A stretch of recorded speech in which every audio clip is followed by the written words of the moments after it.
this was a transitional year of leadership in which all of a sudden Jaylen Brown and Jayson Tatum, it became their team.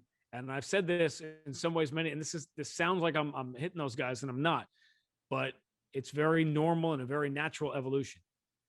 But when those two guys stop waiting for someone to come and lead them and start leading themselves, that's when this thing is going to turn around. I think Jaylen has done it a lot this year. I think a lot falls on Tatum because a lot is expected of him because we know who he can be as a player. But being 23 and 24 years old, and Tatum just turned 23, Paul Pierce, when he was 26 or 27, came out to a post-game press conference in the playoffs with his head wrapped like Ebenezer Scrooge. He was a lot older then than these guys are now. It takes time to become leaders, and I have faith that these two can do it. But, man, how many times this year, Adam, have we looked down on the floor? There were moments in the fourth quarter, some of the Kemba games when he was out, when Marcus was hurt. Robert Williams is the oldest player on the floor in the fourth quarter. Yeah. Hi, have we lost? I know everybody, we're Boston, we're the Celtics, we're championship driven. Okay, how about looking at the realistic nature of where this team stands?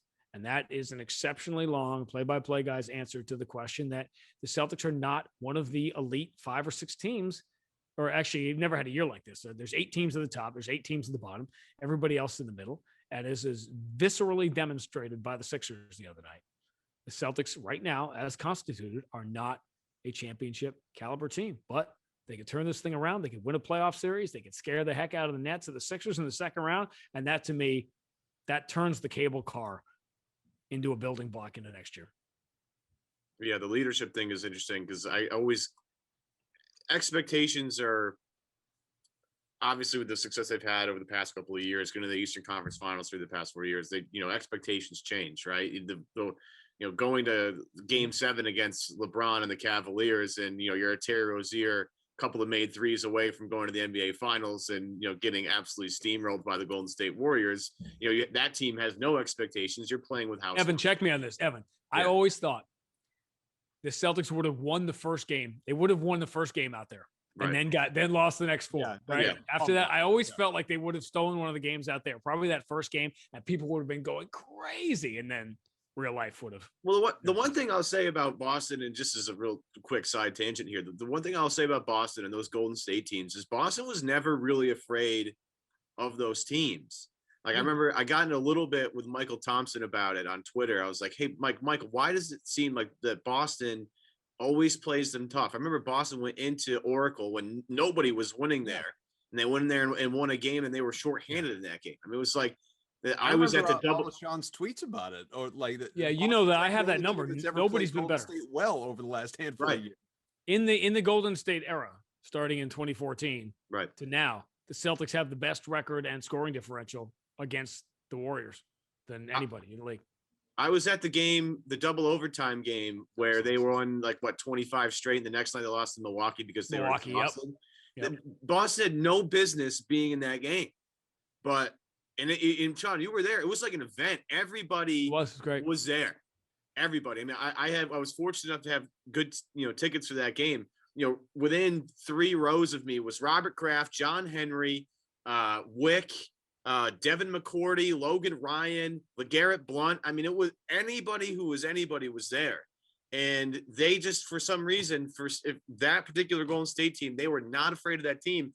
And I asked Michael why. He said, because that team learned defensively, that this is where the game's going to be won. They were never they knew that every assignment, every possession mattered. And because they treated every possession like that, they were able to hang in games. But, as we try and get back to, right? Yeah, right. Exactly. Al was a big part of that. But getting back to my original point, this team has expectations now, right? You have a Jayson Tatum, who for the first time in his NBA career has to really carry and shoulder load, as you mentioned. You have Jaylen Brown, who's done a really good job of being, a vocal leader, at least with the media, trying to explain things. And of course, last night, talking about how him and Jayson talked before the game, how they block out the noise. And maybe last night was the turning point. But my point with everybody is this, look, Steph Curry and Klay Thompson, they went until they were in their mid to late 20s.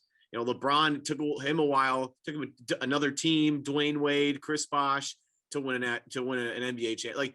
Winning an NBA champion, if it were so easy, then every team would have one.